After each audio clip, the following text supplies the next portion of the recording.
Welcome r/Prorevenge. They want my money. Oops.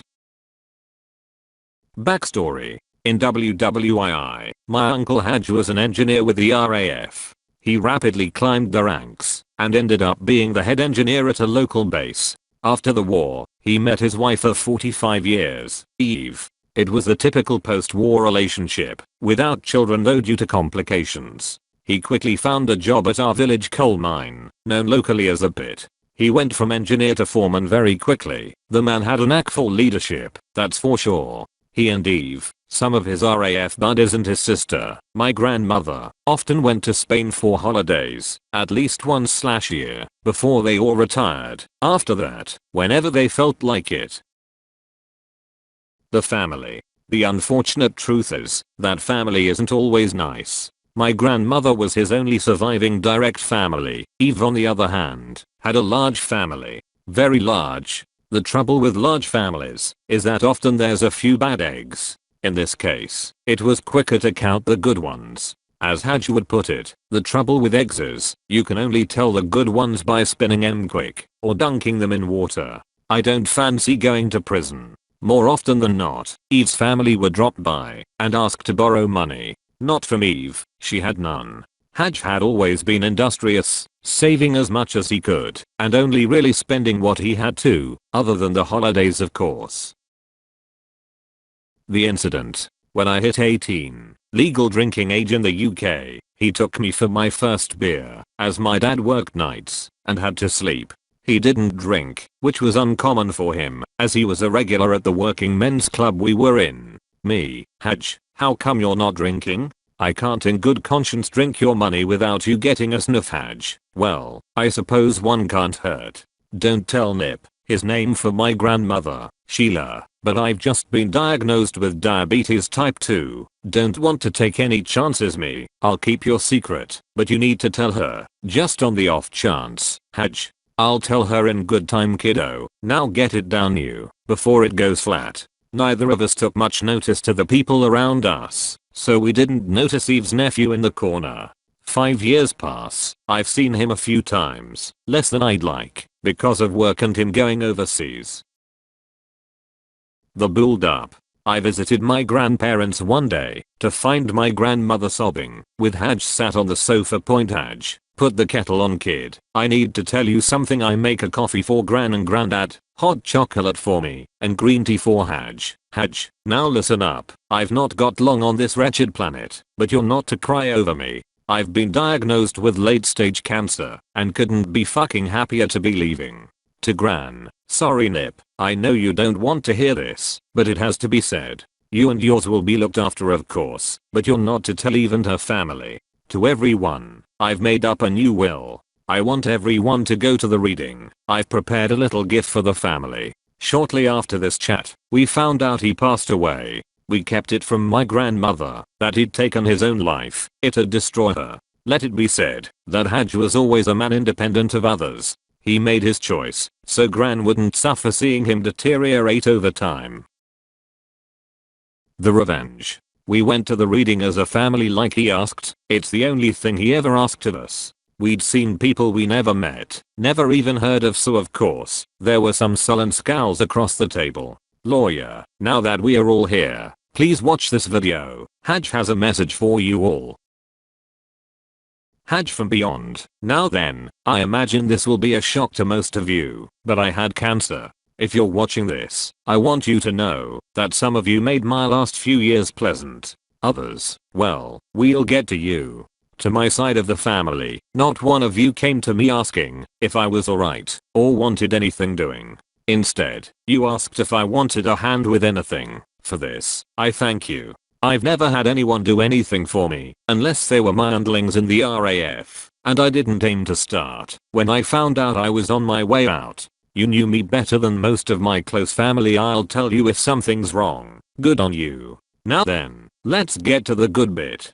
To Eve's family, you lot, where do I begin? When I took our Nip's grandson out for his first pint, apparently the walls have ears, and one of you overheard me tell him I had diabetes. Shame you had to say it's a shame it wasn't cancer. Guess you got your wish, eh? The rest of you, whenever you visited me, you ask more often than not if you could borrow money. It's fine, I didn't mind lending it to you, but I did expect to get it back.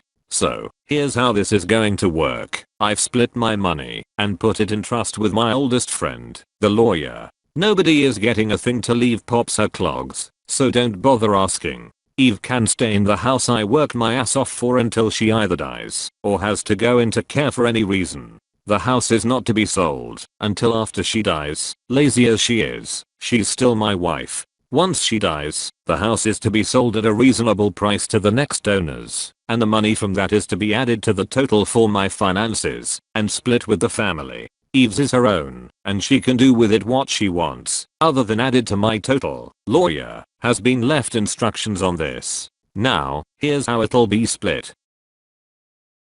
If you've borrowed money from me and paid it back, you'll get a fair share, based on your age at the time of my death. If you haven't repaid the money you borrowed, you'll still get a cut, minus what you owe me. For some of you, I hope you know I'm laughing at your squirming from beyond the grave. Deserves you right. Nip, my only living family, you'll get the lion's share of whatever is there, to be done with what you will. If you're not wanting to keep it, lawyer has been paid for any services you may require.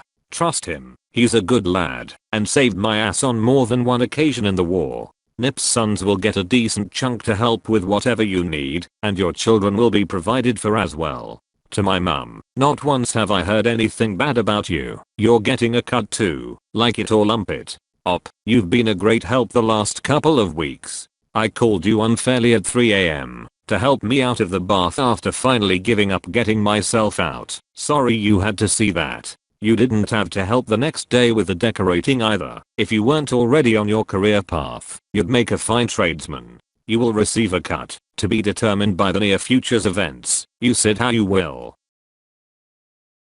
To the rest of you, I'm utterly fucking disgusted to have known you. I mentioned earlier that Eve can live in the house till she dies, or is put into residential care. If either of these happens, nobody is to live in the house. I don't want anyone I don't trust in there. Now quit your crying and go about your lives. Haj. As you can imagine, people kicked up a stink about this. We nodded to the lawyer and left. Shortly after the funeral, Eve went into a retirement home with her own money. Hadges was locked up as per his request. She had more than enough to keep her afloat for many more years. A couple of months down the line, we all got called back to the lawyer's office, a little bemused. Again, we are directed to watch a video. Haj, I'm not surprised that this video has been played. Some of you just don't follow orders. If you're watching this, it means that someone I don't trust was found to be living in my house. I don't give a fuck who it is. Lawyer has instructions of what to do next. But for the sake of his voice and sanity, whoever was found in the house against my wishes is now stricken from the will entirely. If the others feel they want to share their money with you, that's their loss. You'll not get a penny from me. As it turns out, my cousin, who bullied me in school, and her family, as in her on and off boyfriend, 2 kids and a dog, had moved into the house after convincing Eve to move out because they needed the house. What they hadn't counted on is nosy neighbors. Haj asked them to watch the house, and if they saw anyone new in there, or any signs of moving, to report to the lawyer for updates. In return, they'd get a cut of the money he had. They are good people.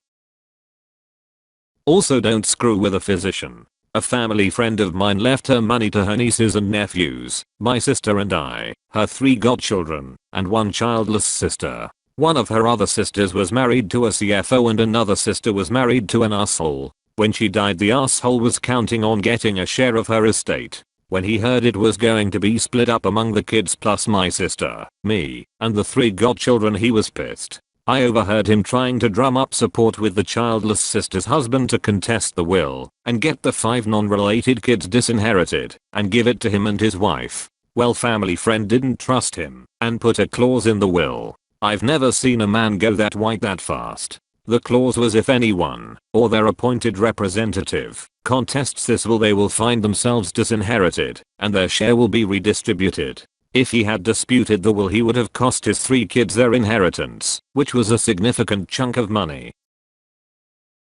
I get wanting to mess with family who are terrible, but why not just give all the money only to those he liked and loved? Then again, he must have loved having them on the edge of their seats and felt like a puppet master. I heard that if someone in a family dies and think this is only for old or sick people, and that if they left nothing for someone, and usually is on purpose, then that person left out could fight against it to get money, saying they were forgotten about during the writing of will. So now people will leave a small amount like $1 to show I didn't forget about you. So you can't fight for more, and yeah, left you only $1, but think even lower of you. Thank you for watching. If you enjoyed the video, hit like. If you would like to see more, feel free to subscribe.